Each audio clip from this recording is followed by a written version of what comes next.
Welcome to On the Water and in the Field, Cornell Cooperative Extension of Suffolk County's news magazine show. I'm your host, Kim Barber.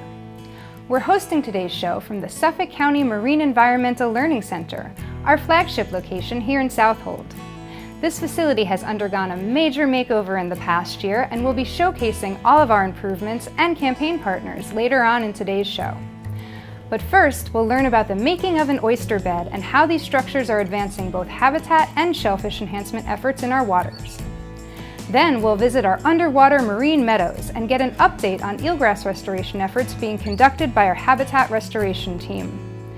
After that, we'll take a look at how the kelp aquaculture feasibility study is going. Then we'll head offshore with our fisheries team and a local commercial fisherman. They will be telling us all about a new campaign they are heading up to promote fresh, indigenous, sustainable, healthy seafood. So hang on, and here we go. In our first story, we'll be learning about how oyster beds are created and how they are being utilized in projects throughout the region. We've partnered with the Shinnecock Indian Nation and the Great Peconic Race Organization, among other groups, to set out these structures. Let's learn more about this process. SPAT on Shell is what the project is called. Greg Rivara, Cornell Cooperative Extension of Suffolk County's Marine Program Aquaculture Specialist, is getting the SPAT on Shell ready to be delivered. SPAT's the name for juvenile shellfish, especially oysters. And you can see through this plastic mesh, try to get you a better one to look at. You can see through this plastic mesh all these set oysters. These are over a month old. They've been in this tank for at least a month. And we use these tanks to do what's called remote setting. So we take the larvae from the hatchery and we put them in these tanks full of warm seawater. We have a heater in that tank and we put food in and aerate. The larvae go in and within a couple of days they're actually set. They grab onto a shell and that's where they stay the rest of their lives. They can't move around like scallops or hard clams or surf clams do. These bags get slid open in the field. We take the plastic, we recycle the plastic, and they get put onto a reef or onto a hard bottom to create a shellfish bed or an oyster reef. These are ready to be planted. They've actually been in here too long, and they'll grow much better in the field than they will in here because there's a limited amount that our pool pump can pump. So this is more for restoration and enhancement. And by the way, these shells, even without oysters on them, these shells create a lot of habitat for other species, fish, crabs, worms. It's pretty incredible. And we're working with the Shinnecock Nation, we're working with the Moriches Bay Project, and we're working with the Friends of Belport Bay.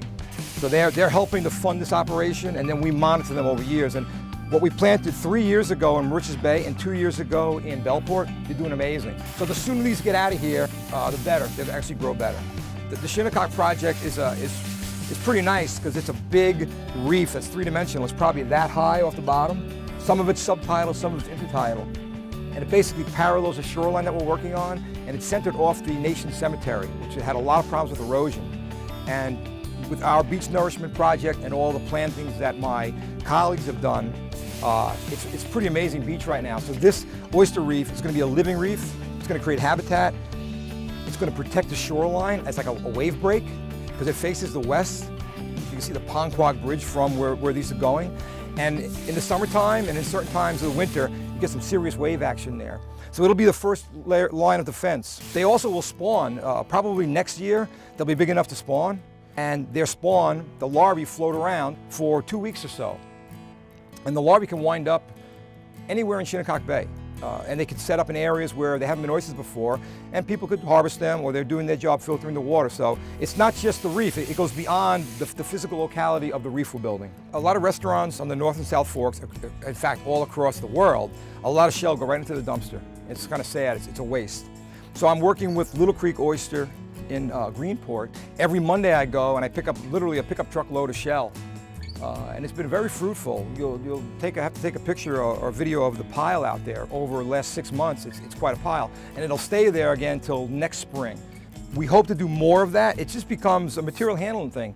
A lot of shells generated. So I actually went Saturday morning, Memorial Day weekend, and came back Monday.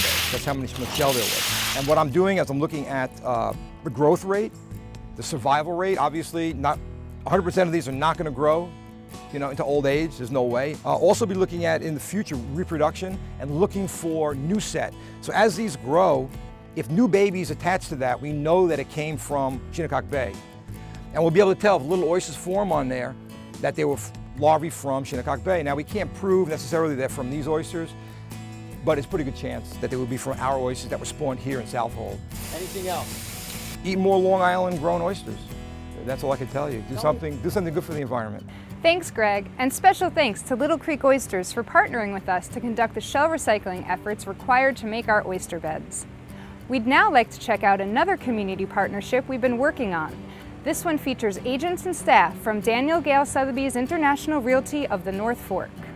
Well, the area that we live in is a resort community, and therefore the most important part of the resort, in my opinion, is the water and the activities that take place on the water. That's what draws people to the location. That's what adds so much value. And more importantly, it's the resource that is important to the people that live here. I think CCE does a wonderful job of educating the people. They are so responsive to the community with their own outreach. I asked somebody from the program to come in and give us a little speech about what the program is and how it's benefiting the community. It was so enlightening that it really inspired all of us to get involved. My hope is that Daniel Gale Sotheby's International Realty and CCE will collaborate on keeping our waters clean going forward for many, many years. I feel like this is the beginning. It was a great project. The agents really enjoyed getting out and cleaning up the beaches. We then worked with Cindy Rowe, which is a local artist, to create the upsculpt project with the whales that will be auctioned off at your event. And the idea is to just educate people and to get them to become involved. And then next year maybe we'll come up with another great project that will continue to educate everybody and bring us together as a community and keep our waters clean. We're here outside our greenhouse where we propagate local coastal plants like the Spartina alterniflora, or marsh grass, that we grow from seeds collected from local wetland systems. In the spring and the fall, we also hold our eelgrass plants in large circulation tanks inside until we are ready to plant them at our restoration sites. Now we'll learn more about the results of these restoration efforts and what our Marine Meadows team has in store this year. Well, eelgrass is our local species of seagrass. It's really important for marine habitat, and it also has other ecosystem services that are very important to us, such as helping to prevent erosion of our shorelines, and it helps to remove nutrients from the water that would otherwise cause harmful algal blooms. But I would argue, most importantly, its habitat value is probably what we value the most. It serves as a feeding ground and a shelter for so many of our marine species, especially during their juvenile phases when they're most vulnerable. So our program focuses on monitoring the eelgrass that still exists in our estuaries and also restoring it to places where it used to grow and it no longer can. We've worked in all three of our estuaries in Long Island Sound, the Peconic Estuary, and throughout the South Shore Estuary. It's sort of a three-step process with eelgrass restoration. You know, first and foremost, you have to go and choose a site. So site selection is really important. We have to make sure that all the conditions at that site throughout an entire year are going to be suitable for eelgrass. So often we'll go in and we'll put out temperature loggers and even light loggers or light meters. We'll do different tests to see if the conditions are going to be suitable for grass. And if they do turn out to be suitable, we'll start with a small test planting at that site.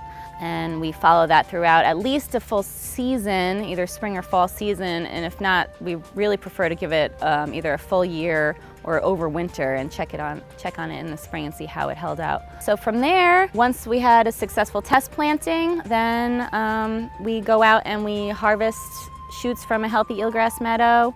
And now we're mostly using our new restoration method, which is biodegradable discs of burlap. We coin them tortillas.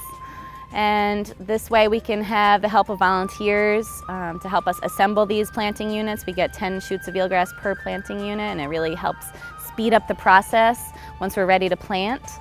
So once we have our planting units ready and assembled, we bring them to the restoration site, and it requires full scuba. We go down and we plant them.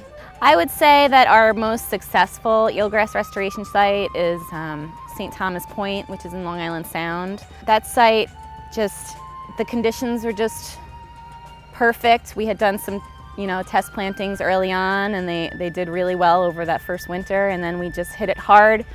We were there almost every day during a whole spring season, and we just kept planting and planting, and we came back again the next year and continued planting, and all that work really paid off. More recently, we've been working in Sag Harbor, so we're on our 3rd year now of planting into a restored eelgrass meadow there. Yeah, I just hope that we continue to have successes, and we've learned so much over the past 14 years that I've been here, and this program's been going on for over 30 years. And we've really got it nailed down now, and we just hope that we continue to receive the support so that we can continue doing this important work.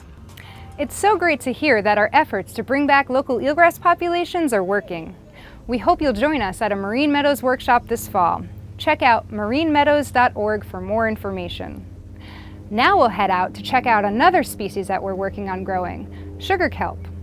Suffolk County has awarded us funding through the Water Quality Protection and Restoration Program and Land Stewardship Initiative to conduct a kelp aquaculture feasibility study. Let's learn more about it. There's been a growing interest in kelp aquaculture and seaweed aquaculture in the northeast of the United States. Maine, Massachusetts, Rhode Island, and Connecticut have all been exploring it. Maine has an active seaweed aquaculture industry. Connecticut just recently established a commercial industry as well. There's at least 5 kelp farms currently that are developing in Long Island Sound and the Connecticut shore. With all the aquaculture lease opportunities used for shellfish aquaculture in the Peconics, the Suffolk County maintains aquaculture lease parcels. They're 10-acre parcels that individuals can apply for growing shellfish aquaculture. There was a thought that potentially this could be used for seaweed aquaculture as well.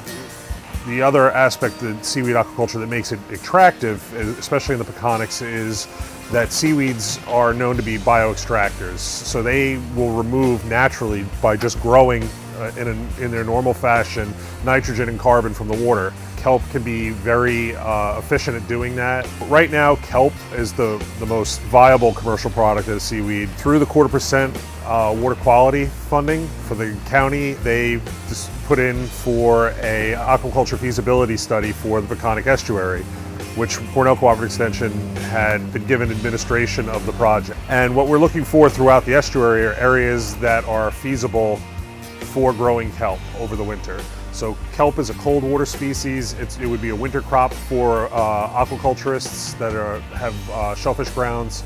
And so we actually put the kelp out in December and harvested it in June. This would give the shellfish aquaculture people a winter crop. It's pretty much set the seed strings out in November, December, check them a couple times during the winter, make sure there's no damage, there's no issues, and then come pretty much May, June, depending on the year, you'd harvest them and sell.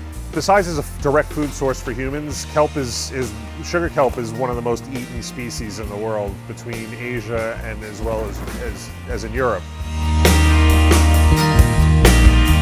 Chef Noah Schwartz in Greenport, who owns Noah's Restaurant, had agreed to host a kelp dinner event, and he created 5 courses with all including kelp in the courses, including the dessert. All right, this is a first for me in working with local kelp. This is the first time I've really got the chance to experience what's being produced locally, this variety, the way it was grown. So it's been sort of an adventure. I kind of feel like I'm on one of those like Iron Chef competition shows. Like, the mystery basket is kelp! And there's lots of it and it's in different forms, so it's been really cool. So right now we're in I guess this is gonna be our 3rd course. We're plating the kelp noodle salad, which is made with kelp noodles, which is sort of like a glass noodle, which we enhanced with a miso vinaigrette, the fresh local kelp from the Cornell Cooperative, and some local spring vegetables, and some greenhouse-grown local cherry tomatoes. A little color, a little more flavor, a little different textures. I come from Asia, where our children ate kelp in the form of dried seaweed throughout their childhood. It was really nutritious and easy to eat. And I hope that the kelp program that Cornell fosters and sponsors is a great success. He created a wonderful experience. I've been around seaweed for a long time and worked with it and have eaten it in different forms, but it was pretty unique to be able to sample such a wide variety of techniques to use and courses to use seaweed in. And I think it holds a lot of potential for Long Island and New York. Kelp, can it be the new kale? Thanks, Chef Noah, for helping us explore the culinary uses of this species. Time will tell, but in addition to being an interesting menu item, it's looking like kelp could help the economy and the environment. At our kelp dinner, we enjoyed a special wine produced by Castello di Borghese. Let's head out to the vineyard and learn about the Rosé for the Bays. So the relationship was first established via an art show. An art show called See Something, Save Something, curated by Kara Hovland. She organized 22 artists from the North and South Fork to contribute art for a show here at Borghese Vineyard. She made the introduction between Borghese and Cornell. When the three of us got together to discuss this, we were thrilled with the direction things were going. Kimberly Barber from Cornell took it a step further and said she was interested in releasing a wine with Borghese and Cornell, and that is how Rosé for the Bays came about. It was perfect that this Rosé of Cabernet Franc was in the queue, and just like that we said that would be the wine that's going to benefit Cornell, and the name Rosé for the Bays kind of rolled off of all of our tongues, and naturally Kara stepped up to do the artwork for the label. Personally, the Bays are the source of some of my favorite memories here on the East End. I also personally believe that some of the best sailing conditions are right here in the bay. Fishing, powerboating, enjoying yourself, going to restaurants by boat, swimming, of course, just actually being in the water. These are some of my most fondest memories and passions out on the North Fork. We want to keep things the way they are for as long as possible. Keep people enjoying the bays, keep the bays safe. Thanks, Giovanni, and cheers. Be sure to visit Borghese's tasting room and take home some bottles of Rosé for the Bays to enjoy for the rest of summer. This wine pairs nicely with local seafood, so let's head out with our fisheries team and learn about a new campaign designed to support our local commercial fishing industry and promote consumption of sustainable seafood.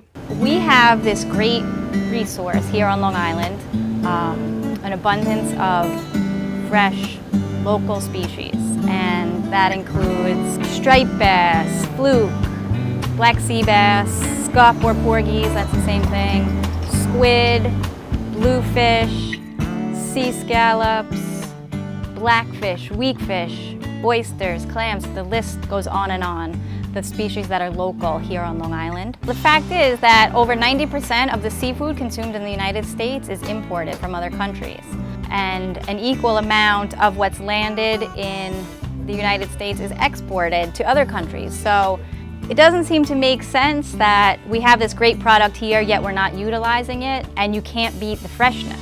So we went fishing this morning. All the fish that we caught today will be in the market later today and tomorrow.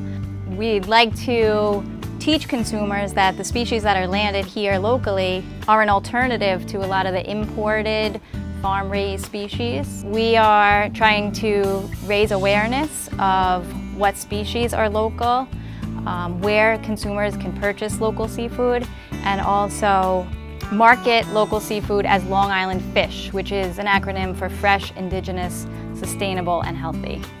So we are looking for alternative markets and distribution points for local seafood in cooperation with fish markets, fishermen, the industry, primarily focusing on promoting community-supported fisheries programs on Long Island. A lot of commercial fishermen here on Long Island, and we have quite a fleet of boats on the East End, Montauk, Shinnecock, Mattatuck, Greenport. And it's very important to the community, and it's very healthy for us to eat fresh local fish. We're a shipping hub for the North Fork, where all the fishermen come and pack out and either ship out or we get to buy the fish as it comes in the door. Had a good run this spring, tremendous amount of fish. In May we packed out 100,000 pounds of local fish. This is a porgy or scup, some people call it, right here in Mattituck and Peconic Bay both. There's more than plentiful this time of year. Super fun fish to go catch with your kids and stuff like that, just because it's a fairly easy fish to catch. On the lower end of the spectrum, people say, oh, there's too many bones in porgies and this and that, but this fish has no more bones than this fish, or this fish, or this fish, or this fish for that matter. Okay. The bone structure in this, and I'll show it to you when we're done here, is the same as any one of these other fish. But once we fillet it, you'll see there's not a bone in sight, and the cage or the rack of the fish is exactly the same as the others. So that's that. And you can see there's, bones here, the spine, there's pin bones through here, the rib bones, same as any other fish. The local fish is good for you. It's some of this fish that's imported, it's farmed. We don't know what kind of water it comes out of. And people today are really health oriented, and that's why we want to give them the best fish, best quality fish that we can get them. So for the project, we created a comprehensive website. It's at www.localfish.org. Residents can go to the site to learn about what species are local, what time of year those species are available, information about the fish, information about where you can buy local fish, whether it's at a fish market or a restaurant that supports the project or a community supported fisheries program. Eventually, we'd like to be able to have the option where people can purchase seafood through local retailers on the site. So it's very informative for all aspects of local seafood. It's been a very important part of Braun Seafood's history, and the whole North Fork. I mean, it's part of the history of who we are and what the North Fork is.